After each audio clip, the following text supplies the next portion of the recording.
Imagine building the most sophisticated, perfectly balanced societal machine in human history. Right. A machine that actually works. Exactly. It works so wildly well at maintaining order and, keeping its people alive that it inadvertently creates the exact mathematical conditions for its own violent, spectacular destruction. It's just wild to think about. It really is. You create this unprecedented peace, your population completely explodes, and suddenly the very structures you built to nurture your people, they become the pressure cooker that tears them apart. It is the ultimate historical paradox. Yeah. And well, we are looking at a set of highly structured, unique historical notes today that map that exact paradox onto the Qing Dynasty, which ruled from 1644 to the dawn of the 20th century. But what makes this deep dive truly fascinating is that we aren't just looking at the king as like a sequence of dates and battles. Right, because when we think of global empires, our minds usually jump to ocean-spanning colonizers. Oh, for sure. The British Royal Navy, Spanish galleons, colonialism operating across saltwater. Exactly. But the king was an entirely different beast. Yeah. What's fascinating here is that it was a massive terrestrial, land-based behemoth. Yeah. And it functioned simultaneously as an aggressive imperial conqueror and ultimately a victim of outside imperialism. Okay, let's unpack this. Yeah. Because to really understand this empire, we have to look at the psychological framework our source material uses. Which is such a unique angle. It really is. These notes actively map the rise and fall of the king onto a specific persona named Kelly. Right. And they center around deeply personal traits: empathy, a fierce sense of justice, caregiving, and this profound overriding desire for harmony. But we should be clear about who Kelly is. Yes, exactly. Yeah. I want to be clear with you, the listener, right up front. Kelly is just a mirror. Kelly is you. Yeah. If you are someone who naturally wants to be like the root system holding your community together, someone who feels responsible for maintaining the peace in your family or workplace, this deep dive is actually about your psychology. Right, but projected onto the canvas of an empire of hundreds of millions of people. Which is just a staggering scale to project those traits onto. It really is, because when you take that personal desire to take care of everyone and you scale it up to a continental level, you just slam headfirst into the brutal reality of geography. Oh, absolutely. You cannot govern a continent the way you govern a household or, even a small nation. The geography of the Qing Empire was one of the most complex ecological and cultural puzzles any state has ever attempted to solve. So let's walk through that geography because it dictates the entire mechanics of their survival. Right. They ruled from their capital in Beijing, but their borders stretched way, way beyond the agricultural heartland of what we historically call China proper. We are talking about incorporating Manchuria, Mongolia, Tibet, Xinjiang, and Taiwan. Right. And if you are sitting in the core, your entire society depends on the Yellow and Yangtze River basins. Exactly. You have monsoon agriculture, fertile plains, incredibly dense populations relying on canal networks. But then you step out to the frontiers and it's a completely different planet. Oh yeah. You are dealing with the sprawling steppes of Mongolia, the absolute aridity of the Gobi Desert, the immense altitudes of the Tibetan Plateau. So the toolkit required to govern those disparate biomes, it has to be completely contradictory, right? It absolutely is. Governing a river valley agrarian heartland requires meticulous micromanagement. Because you have millions of peasants growing grain. Right. And to keep them fed and taxed, you need a sprawling civil bureaucracy, obsessive tax records, massive water management infrastructure, flood control. You are literally managing the flow of rivers and the storage of grain. Exactly. But try applying that bureaucratic, paper-heavy toolkit to the steppe nomads in Mongolia. I'm guessing that fails instantly. It fails instantly. Over there, you are dealing with highly mobile cavalry cultures. Right. You need military garrisons, you need flexible dynamic alliances, you have to negotiate power with local, religious, and tribal elites who literally do not care about your tax ledgers. So the Manchu rulers, and we should probably establish that the Qing Dynasty was founded by the Manchus, right? Yes. They were a semi-nomadic people from the northeast who conquered the previous Ming dynasty. Okay, so they had a massive problem. They claimed the traditional mandate of heaven to legitimize their rule over this vast territory. Right. But to actually pull it off, the notes highlight that they essentially wore completely different masks depending on which direction they were facing. That's a great way to put it. Yeah, to the Han Chinese officials in the agrarian core, the Qing Emperor presented himself as the ultimate Confucian sage ruler, deeply traditional, honoring the ancient texts. But to the inner Asian nomadic peoples, he was a great Khan, a peer to the Mongol warlords. And then to the Tibetans, he operated as a patron of Tibetan Buddhism, a Chakravartin, like a universal spiritual monarch. Exactly. I have to ask about this code switching, though. Sure. On a personal level, Sure. if I change my communication style at work versus at home, I'm just trying to make people comfortable. Right. And on a political level, a modern politician might, I don't know, wear a cowboy hat in Texas and then use academic language in Massachusetts. Yeah. But for the king, was this just incredibly sophisticated public relations, or was there a deeper mechanical function to this shifting identity? It was a structural necessity for their sheer survival. Really? Oh, absolutely. Think about it. If you are a Manchu emperor and you ride into the Yangtze River Valley acting like a steppe warlord, the scholar official elite will flat out refuse to administer your government. Oh, right, because they view you as a barbarian. Exactly. The peasantry will view you as an illegitimate barbarian and rebel, and your entire tax base will just evaporate. Wow. Conversely, if you try to govern the Mongolian cavalry using Confucian poetry and rigid civil service exams, they will simply ride away.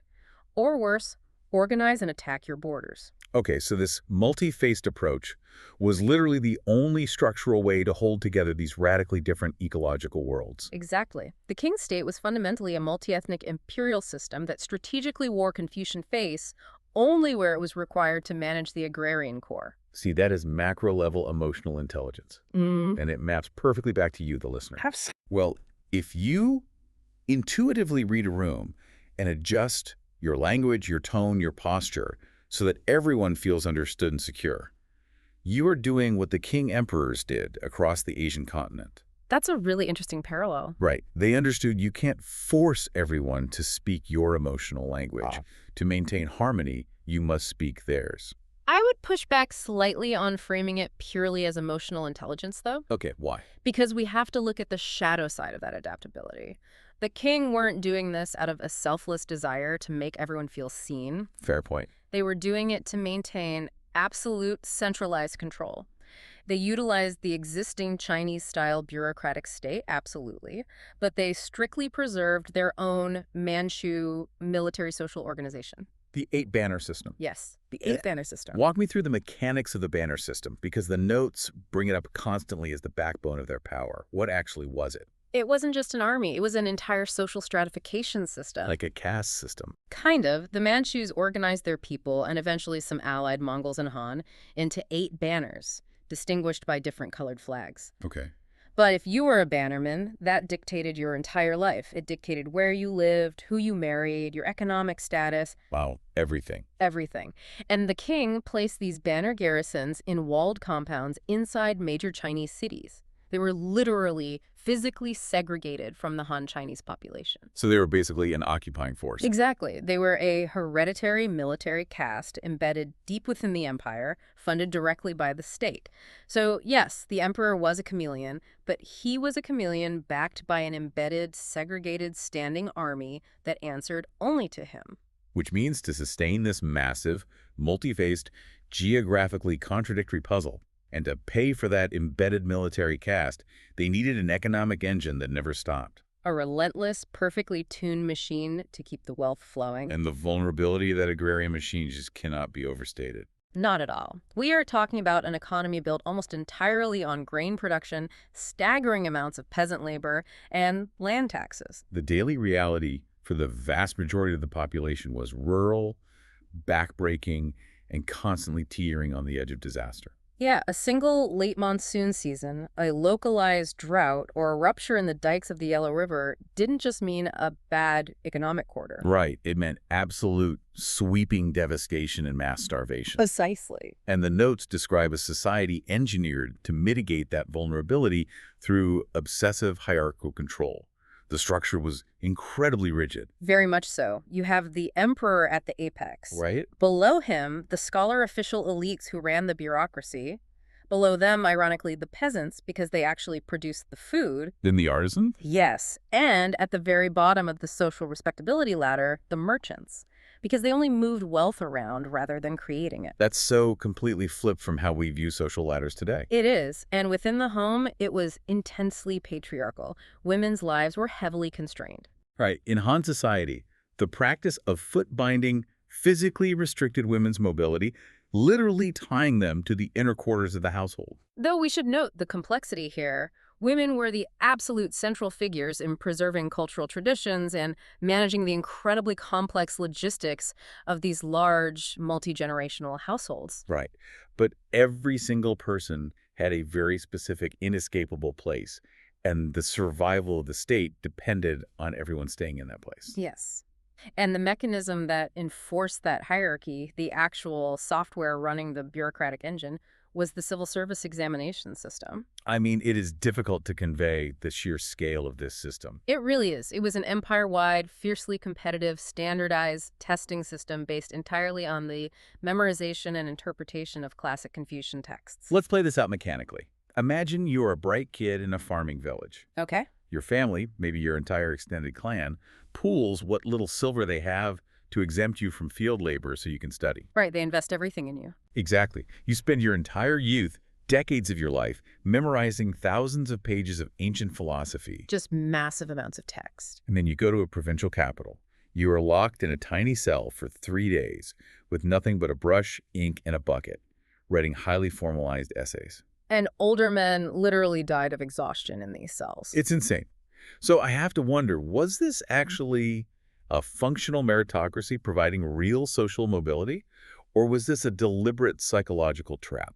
What do you mean? Like a way to keep the smartest, most ambitious minds in the empire obsessively memorizing poetry instead of looking around and saying, hey, maybe we should overthrow the government? It functioned brilliantly as both, and that is the terrifying genius of it. Mechanically, it was a cognitive bottleneck. Explain that. Think of human ambition and intellect as a massive, rushing river.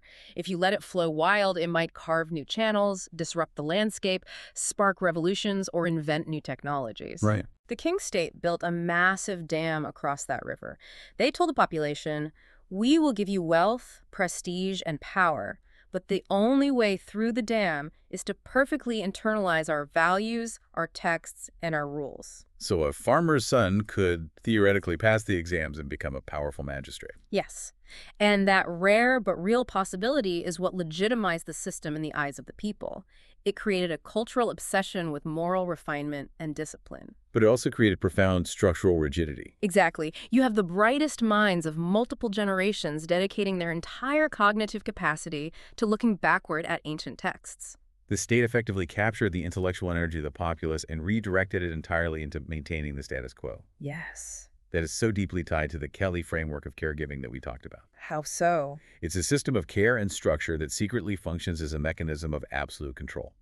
The state is saying, I will nurture your ambition, I will give you a clear path to succeed, but only if you never threaten the harmony of the house. You must value exactly what I value. That is perfectly said. And that curation of reality extended to the very top. The notes detail this fascinating dynamic in Qing art and scholarship. Oh, like the Siku Quan Chu. Yes, the complete library of the four treasuries. Yeah. The Qianlong Emperor ordered this massive project to collect and categorize all known writing in the empire. It sounds like an ultimate act of cultural preservation. It does, but mechanically, it was the greatest literary inquisition in history. Wait, really? Yeah. As officials scoured the country for books, they didn't just copy them. They actively destroyed any text that carried anti-Manchu sentiment or challenged imperial authority. Wow. So it's like, I am preserving our history, but only the specific history that agrees with my right to rule. Precisely. And you see the exact same controlled curation in their interactions with outside knowledge. Like with the Jesuits. Right. King court artists were exposed to European Jesuits. They learned Western linear perspective, the mechanics of chiaroscuro using light and shadow. But they didn't, like, start painting Renaissance portraits. No, they didn't adopt Western art wholesale or let it disrupt their traditions. They selectively extracted those technical tools and bolted them onto traditional Chinese brush painting. They wanted the aesthetic benefits of new techniques without suffering the cultural disruption those ideas might cause. Exactly. They filtered all innovation through the incredibly strict lens of continuity. This incredibly structured, highly curated society didn't just spontaneously generate, though. It was meticulously engineered over generations. Right. And the notes outline the arc of the early Qing emperors. And it's this fascinating progression from raw conquerors to ultimate system managers. The leadership arc of the early to mid-Qing is basically a masterclass in the mechanics of state building. Yeah. We start with Murhasi in the late 16th and early 17th centuries. He is the architect. He unified the scattered Jurchen tribes in the northeast and engineered that 8-banner system we discussed. Let me propose an analogy here, and you tell me where it falls apart. Okay, let's hear it. If we look at this progression, it feels a bit like the life cycle of a massive corporate empire, but, with geopolitical teeth. I like where this is going. Nurhaci is the aggressive founder. He is ruthless, he's breaking things, he's violently acquiring assets, and he builds the core proprietary algorithm, the banner system.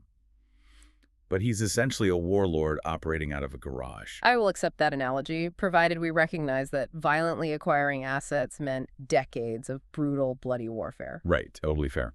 Following him, you have Hong Taiji, the system builder. Go ahead. He is the one who officially renames their people the Manchu and their state the King.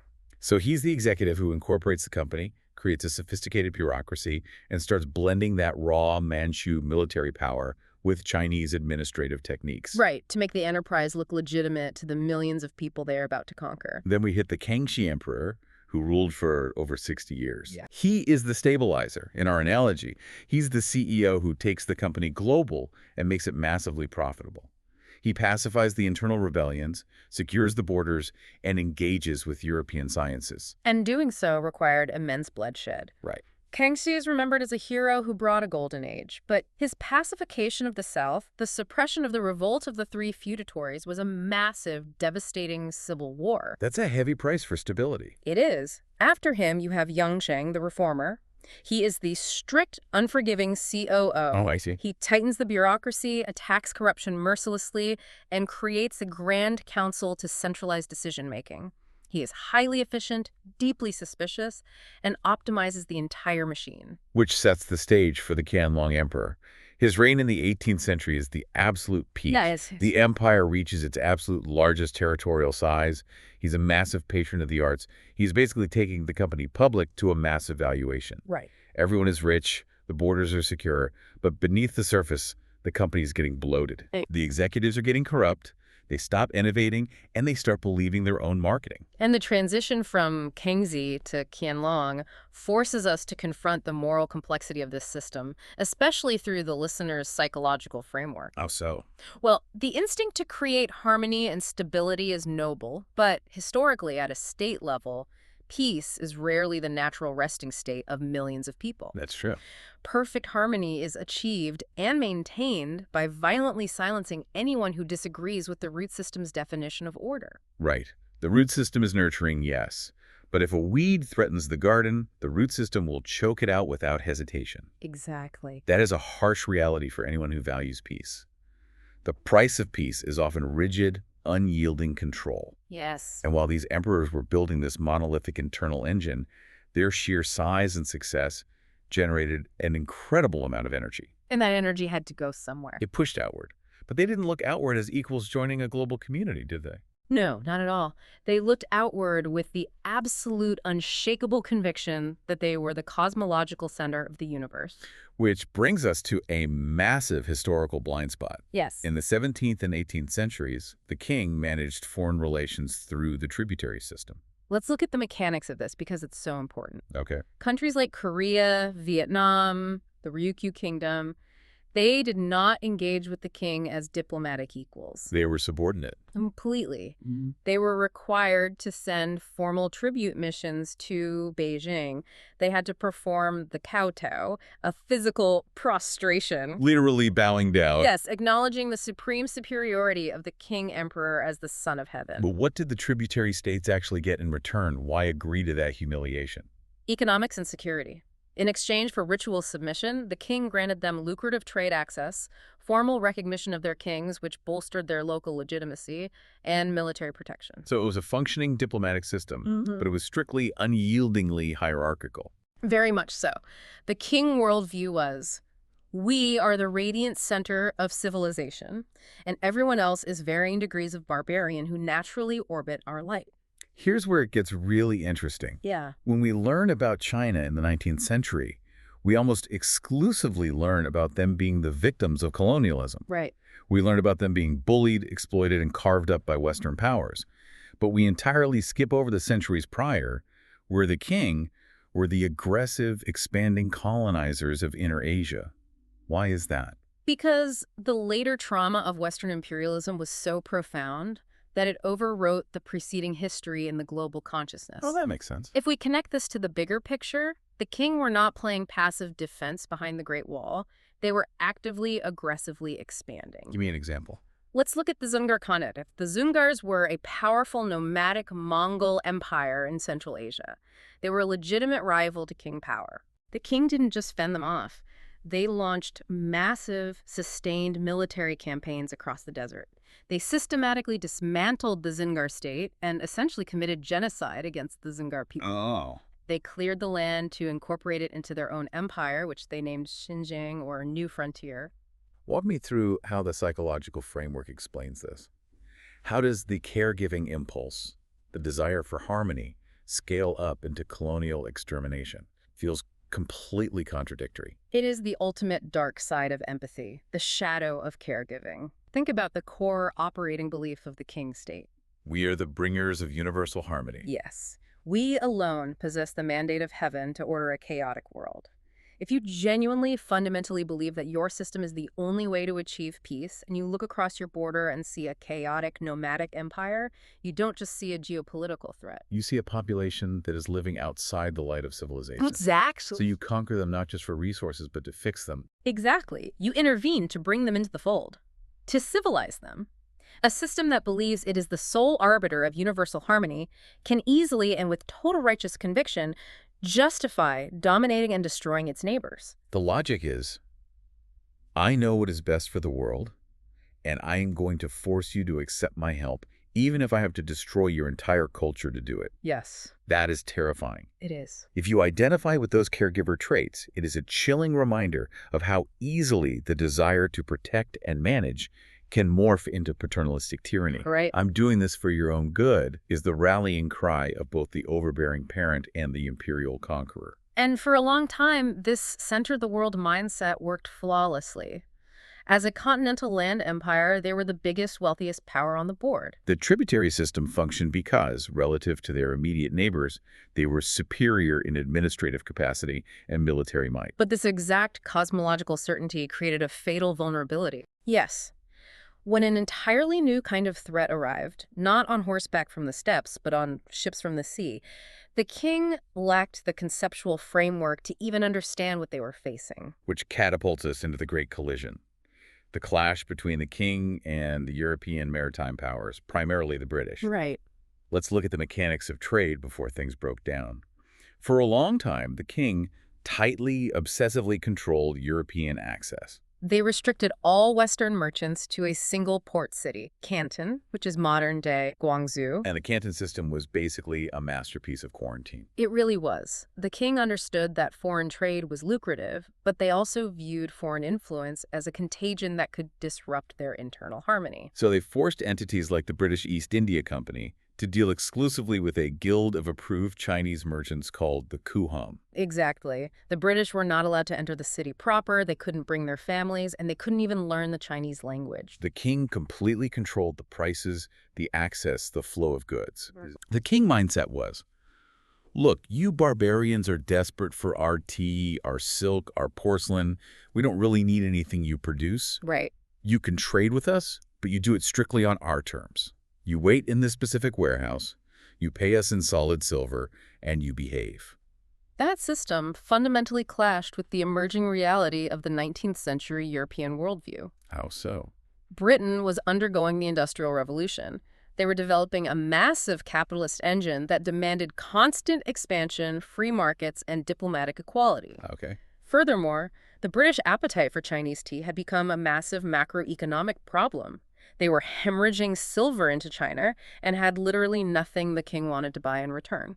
Let's try to find a systemic metaphor for this collision. Right. It's not just a polite game of chess versus a greedy game of Monopoly. Right. It's more like two completely different operating systems trying to communicate over a network. Oh, I like that. The king are a closed-loop, highly secure mainframe.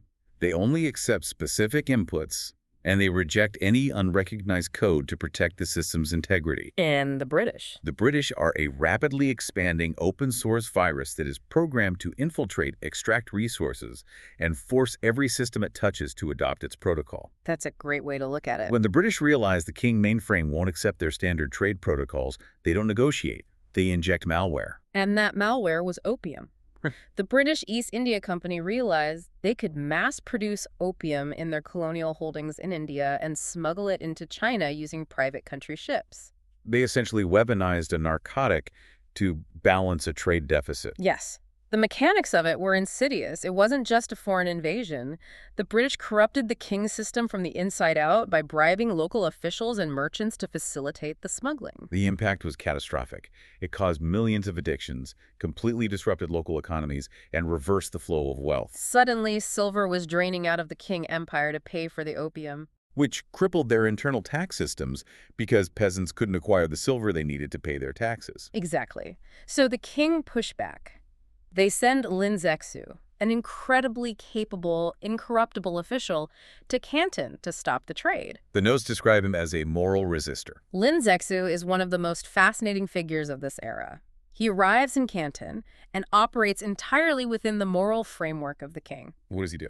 He blockades the foreign factories, forces the surrender of massive stockpiles of British opium, and publicly destroys it by dissolving it in trenches of lime and salt. He even writes a famously impassioned letter to Queen Victoria. He does. I read that letter. It is the ultimate Kelly move. Oh, totally. He appeals directly to her conscience. He essentially says, I know you are a civilized ruler. Surely you realize that selling poison to our people for profit is morally repugnant and disrupts the harmony of the world. Right. Once I point this out to you, surely you will stop your merchants. And what's the problem with that? He is projecting his own deeply held moral framework onto an empire that operates purely on capital extraction and military leverage. Exactly. He fundamentally misunderstood the nature of the entity he was dealing with. Yeah. The British government didn't read that letter and feel shame. They saw the destruction of their merchants' property as an intolerable violation of free trade and an excuse to use their military advantage. They deployed modern, steam-powered warships and advanced artillery. Which triggers the First Opium War in 1839. And mechanically, it wasn't even a contest, was it? It was a slaughter. The Qing military, the 8 banners, were built to fight nomadic cavalry and suppress peasant uprisings. Right. They were completely outmatched by British naval power that could strike coastal cities with impunity and maneuver up the rivers, severing the Grand Canal, which was the central artery of the Qing grain supply. So the Qing are forced to capitulate, resulting in the Treaty of Nanjing in 1842. Yes. This is the first of the unequal treaties. Walk me through the terms, because they completely shatter the Canton system. The Qing were forced to open 5 ports to unrestricted British trade. They had to pay a massive indemnity for the destroyed opium and the cost of the war. Just massive amounts of silver. Yes. They ceded the island of Hong Kong to the British in perpetuity. Crucially, they had to grant extraterritoriality, meaning British citizens in China were exempt from Qing law. Wow. And they lost control over their own tariffs. The closed-loop mainframe was violently cracked open. But the physical and economic losses almost seem secondary to the psychological trauma. Yeah. This is a cosmological shattering. It really is. For 200 years, the core operating reality of the King was, we are the center of the world. We control our borders. We dictate terms. Right. The Opium Wars violently inverted that reality. The realization that we are no longer in control, we're being dictated to by outsiders, must have fundamentally broken their worldview. That is the tragedy of Lin Zexu. He was a justice-driven moral voice who did everything right according to the rules of his system. He stood up to exploitation. Yet his good intentions directly provided the spark for a catastrophic conflict that broke his empire. It is a terrifying lesson for anyone who believes that holding the moral high ground naturally ensures victory. Exactly. Yeah. Sometimes standing up for what is right just exposes the fact that your system is obsolete and you get crushed by a steamship. And as if foreign warships dictating terms on the coast wasn't devastating enough, the magnificent, perfectly tuned agrarian engine the King had built internally was simultaneously beginning to self-destruct. The pressure cooker was exploding. We have to look at the internal math of the empire. Let's do it. During the golden age of Kangxi and Qianlong, the King achieved unprecedented stability. They introduced New World crops like sweet potatoes and maize that could grow in poorer mountainous soils. Right, agricultural yields skyrocketed. And as a direct result, the population exploded. Over roughly a century, the population essentially tripled, approaching 400 million people. Let me stop and ask a vital question about the mechanics of success here. The basic, fundamental job of a government is to keep its people safe and fed. Right. The king did that so effectively that their population tripled. How does a system's greatest, most humane achievement become the mathematical mechanism of its own destruction? It comes down to structural rigidity. You have a purely agrarian society. They did not industrialize. They did not invent chemical fertilizers or massive mechanized farming. So when you triple the population, you create a desperate, terrifying shortage of arable land. Exactly. Farms that were already small are divided among sons and then divided again. You end up with tens of millions of peasant families trying to survive on plots of land no bigger than a modern suburban backyard. It's the suspension bridge metaphor. Say more about that. You build the most beautiful, perfectly engineered suspension bridge in history. It is designed to handle 100 cars flawlessly. Right. But because the bridge is so successful, 1,000 cars decide to cross it at the exact same time. The bridge doesn't collapse because it was built poorly. It collapses because it was never designed for that volume, and its rigid cables cannot stretch to accommodate the weight. Exactly. The king systems, the imperial granaries designed to smooth out famine, the massive canals transporting rice to the capital, the civil service exams, were all built to manage gradual change and maintain the status quo. Right. When hundreds of millions of people are living on the razor's edge of starvation, a single bad harvest tips the entire structure into mass death. The system breaks under the sheer weight of demographic desperation. And when it broke, it produced the Taiping Rebellion, which lasted from 1850 to 1864. Yes. I want to stress this to the listener. This was not a minor peasant uprising. Yeah. It is arguably the deadliest civil war in human history. The scale of the carnage is difficult to comprehend. The death toll is estimated at 20 to 30 million people. That is World War I levels of destruction, occurring entirely within the borders of the Qing Empire. It's staggering. And to understand how a rebellion gains that much traction, we have to look at the psychology of its leader, Hong Xiuquan. Hong's story is wild, but it perfectly illustrates the failure of the cognitive bottleneck we talked about earlier. Right, the exam system. Yeah. Hong was a promising scholar from a poor background. He repeatedly traveled to take the civil service exams, and he repeatedly failed. And after his final failure, he suffered a profound psychological collapse, a nervous breakdown. Right. During a fever dream, he experienced visions. After recovering and reading a translated Christian pamphlet he had been handed years earlier by a missionary, he synthesized his visions and came to a radical conclusion. Which was? He believed he was the literal younger brother of Jesus Christ, chosen by God to cleanse China of the Manchu demons and establish a heavenly kingdom of great peace. To a modern ear, that sounds like pure delusion. How does a man with a fever dream raise an army capable of conquering half an empire? Because of the massive demographic desperation we just discussed, the peasantry was starved for land, crushed by taxes, and furious at corrupt local officials who were failing to maintain the river dikes. They were completely desperate. Exactly. Hong Xiuquan offered a radical alternative. The Taiping ideology was a bizarre, proto-egalitarian mix of Christianity and utopian communalism. They promised sweeping land redistribution. Yes, they banned foot binding. They essentially offered to smash the rigid, hierarchical Confucian system that was currently starving the peasants to death. So to a starving farmer, a man claiming to be the brother of Jesus who promises you a plot of land and a full stomach is a savior worth dying for. Exactly. The Taiping forces swept out of the south and actually captured the city of Nanjing, establishing it as their capital for a decade. And the Central Qing military, those Manchu 8 banners, were completely incapable of stopping them. The banners had decayed. They had spent 2 centuries as a privileged, segregated garrison force. They were corrupt, underfunded, and addicted to the opium that was flooding the country. The central state was essentially paralyzed. Yes. The only way the king survived was by fundamentally betraying their own centralized power structure. How so? They had to authorize regional Han Chinese officials to raise their own private, locally funded armies to fight the Taiping. Oh, wow. The notes highlight one specific official, Zheng Guofan, calling him a restorer. Walk me through his mechanics. How did he put the fire out? Zheng was a brilliant Confucian scholar who realized the traditional military was useless. He returned to his home province and built an army from the ground up, the Shang army. Okay. He recruited peasants based on personal loyalty to local commanders. He secured his own local tax streams to pay them. He essentially built a highly disciplined, intensely loyal regional militia.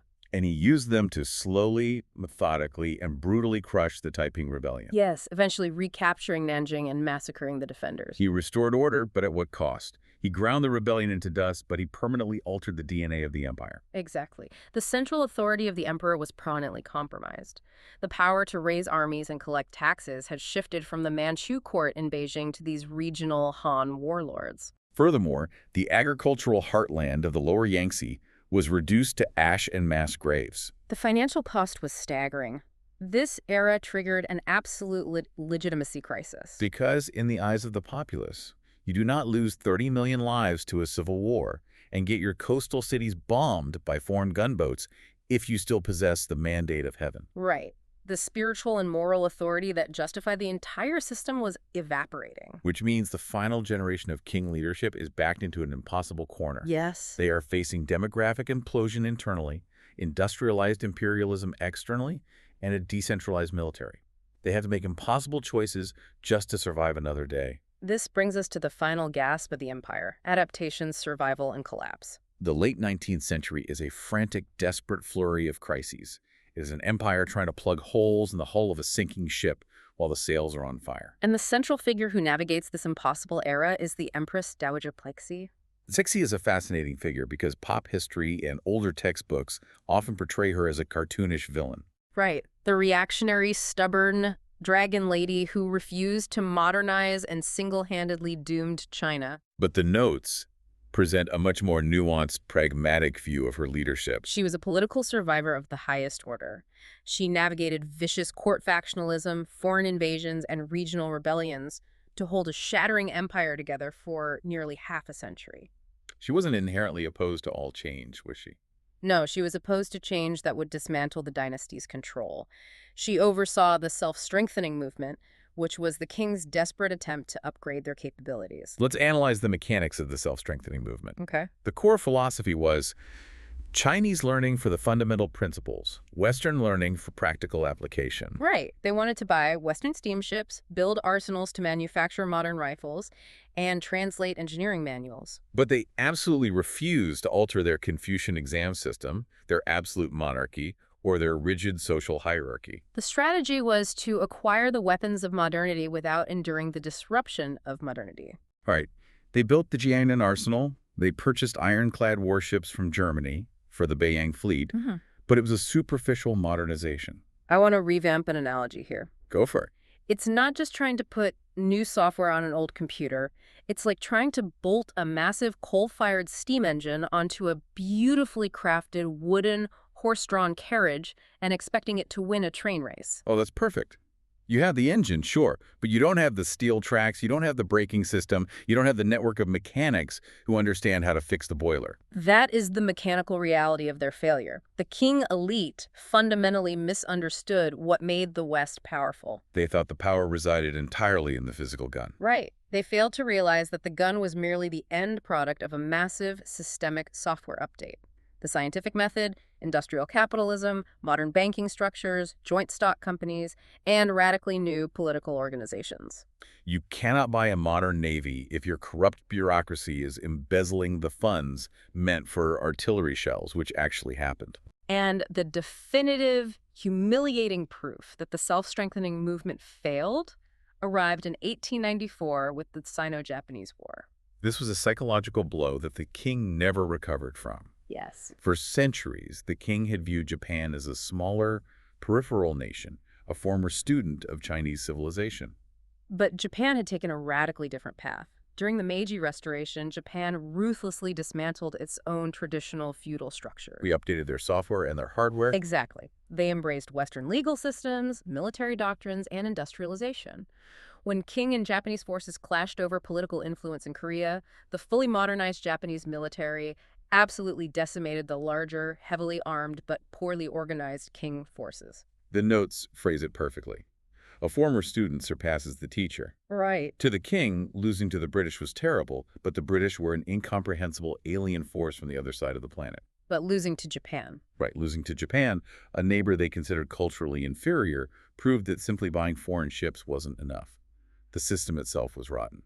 And this trauma compounded, leading directly to the Boxer Rebellion in 1899. The Boxers were a grassroots, rural uprising driven by intense anti-foreign and anti-Christian sentiment. Northern China was suffering from severe droughts, and the peasantry blamed the foreign missionaries and the invasive railroads for disrupting the feng shui of the land and angering the spirits. It was a movement driven by desperate, magical thinking. Through specific martial arts rituals and spirit possession, the Boxers genuinely believed they could become invulnerable to Western bullets. It's the ultimate trauma response. So. Well, when the structural reality of your world is so terrifying and humiliating that you cannot process it, you retreat into magical thinking. You convince yourself that sheer spiritual purity can stop a machine gun. And Empress Dowager Cixi, in a massive and ultimately disastrous political gamble, tentatively threw the dynasty's support behind the Boxers. Wow. She essentially declared war on all the foreign powers operating in China simultaneously. The Boxers besieged the foreign legation quarter in Beijing, Which triggered a massive international response. an 8-nation alliance, including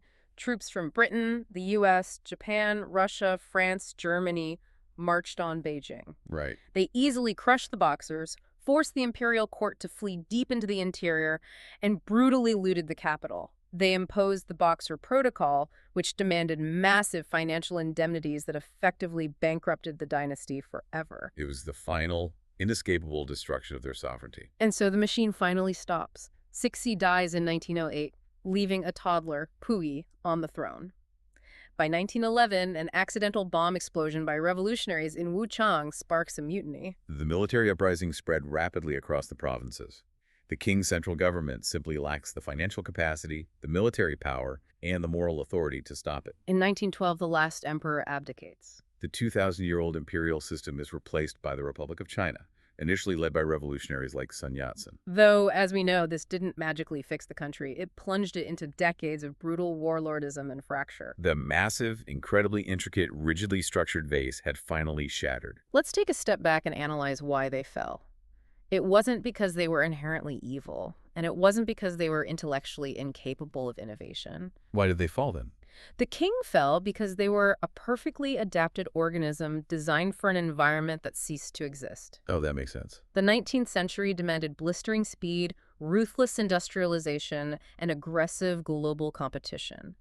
The Qing system was painstakingly built for internal emotional cohesion, the reverence of tradition, and the slow, steady management of agriculture. The mismatch between what they were built for and what the world became is what broke them. Yes. So what does the rise and fall of this magnificent, tragic system actually teach us today? This brings us to the psychological reflection that makes these source notes so brilliant. We have to bring all of this vast history back to the Kelly framework, back to you, the listener. The notes draw a direct mechanical line between the architecture of the Qing Dynasty and your own personality traits. Your deep empathy, your innate sense of justice, your compassion, and your exhausting desire to be the root system that holds everything and everyone together. The Qing represent what happens when the caregiving instinct scales up to absolute power. At its best, it creates beautiful, enduring things. It creates incredible coordination, massive stability, and a society that deeply values learning, family, and mutual obligation. But we have to look at the shadow of this personality type. What happens in the shadow? When overprotectiveness scales up, it becomes rigid, suffocating control. Restricting trade to Canton, burning books in the Siku Quanchu because they might cause dissent. That is overprotectiveness weaponized against growth. Exact. Fear of disorder becomes an absolute paralyzing inability to adapt to new realities. And the instinct to caretake, to fix others, becomes a paternalistic justification for dominating them, as we saw with the Zunders. The legacy of the king is profoundly double-edged. How so? Geopolitically, they drew the map of modern China. They stitched together a massive, diverse territory that still exists today. But the humiliations they suffered because of their structural inability to adapt left a deep wound. Right. That trauma still heavily influences modern geopolitics, fueling anti-imperial narratives and deep cultural anxieties about state weakness and foreign interference. They left a legacy of immense, unprecedented scale, but also a legacy of deep structural trauma. I want to speak directly to you, the listener, for a moment. If you are someone who deeply values fairness, who desperately wants to make sure everyone is heard, who sacrifices your own energy to keep the peace in your family or your workplace, this history is a warning. It shows us that good intentions, even on a massive scale, are simply not enough. I have to ask you, is the ultimate tragedy of the Qing that they suffocated the very people they were desperately trying to protect? I believe it is, and the ultimate synthesis of this history is this. Care without mutuality becomes control. Why? If you are constantly caring for someone, organizing their life, protecting them, but you refuse to listen to what they actually need or how they are changing, you are not nurturing them, you are just controlling them. Order without listening becomes domination. Exactly. The Qing desperately wanted an ordered world, but they refused to listen to the changing realities of that world. They remind us that even the most beautiful, cohesive, well-intentioned systems will collapse when the world shifts beneath their feet. Wanting harmony, desiring peace, does not mean the outside world is obligated to honor your desires. You have to be flexible enough to survive the storm, not just strong enough to build a rigid wall against it. That is a profound takeaway. Thank you for guiding us through this incredible journey. We have gone from the freezing, windswept steppes of Inner Asia, down the massive, grain-choked canals of the Yellow River, into the smoky, tense, treaty ports of Canton, and ultimately, deep into the psychology of power and caregiving itself. It has been a genuinely fascinating exploration. The mirror of history is relentless. It always reflects back far more about ourselves than we expect to see. As we wrap up today's deep dive into the source material, I want to leave you, the listener, with one final provocative thought to mull over. It builds on the ancient concept of the mandate of heaven. Okay. Historically, the belief was that when a dynasty failed to adapt, when the corruption deepened, the rivers flooded, and the rebellion started, the heavens would systematically withdraw their favor. Right. It wasn't a punishment. It was a signal. Yes, a signal that the old system was dead, and it was time for revolution to clear the board so something new could grow. But if we apply this to the psychological framework of the notes, where these massive empires are just mirrors for human personality, I want you to ask yourself, what is your personal mandate of heaven? That's a great question. When you feel deeply, fundamentally burned out, when you are exhausted from trying to manage everyone's emotions, when you feel entirely unable to keep up with a rapidly changing world around you, is that exhaustion just the micro version of dynastic collapse? Is your body and mind signaling that the mandate has been withdrawn? And if so, instead of stubbornly trying to self-strengthen an outdated version of yourself, trying to bolt new productivity habits onto an exhausted mind, just like the King tried to bolt steam engines onto a wooden carriage, maybe the healthiest, bravest thing to do is to step aside, to allow the old, rigid system of your life to finally fall so a new one can be born. Thank you for joining us on this deep dive. Keep exploring, keep questioning the mechanics of your own history, and stay insanely curious.